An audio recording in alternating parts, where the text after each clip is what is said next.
வரலாற்றில் முதல் முறையாக 38 பேர் போட்டியிடும் ஒரு முக்கிய தேர்தலாக 2024ஆம் ஆண்டு அதிபர் தேர்தல் அமைந்துள்ளது. எனவே இந்த முறை எப்போதும் இல்லாத அளவிற்கு வாக்குச்சீட்டு 2 அடிக்கும் மேல் நீள்கிறது. இதோ நான் இங்கு வைத்திருப்பது வாக்குச்சீட்டின் மாதிரி நகல்.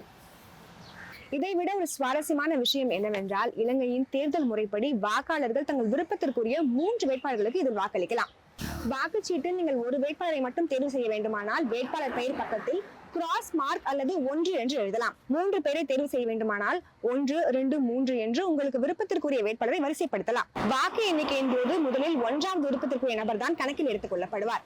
அப்படி எண்ணப்பட்டு எந்த வேட்பாளரும் 50% வாக்குகள் பெறாத பட்சத்தில் 2வது சுற்று வாக்குகள் எண்ணப்படும். ஆனால் இதுவரை அவ்வாறு 2வது வாக்கு எண்ணிக்கை நடைபெற்றதில்லை. இந்நிலையில் இந்த முறை தற்போதைய அதிபர் ரணில் விக்ரமசிங்க, எதிர்க்கட்சி தலைவர் சஜித் பிரேமதாச மற்றும் தேசிய மக்கள் சக்தியின் அனுரகுமார் திசாநாயக்க இடையே கடும் போட்டி நிலவுவதால் முதல் சுற்றில் பெரும்பான்மை இல்லாமல் 2வது சுற்று வாக்குகள் எண்ணப்படலாம் என்று எதிர்பார்க்கப்படுகிறது.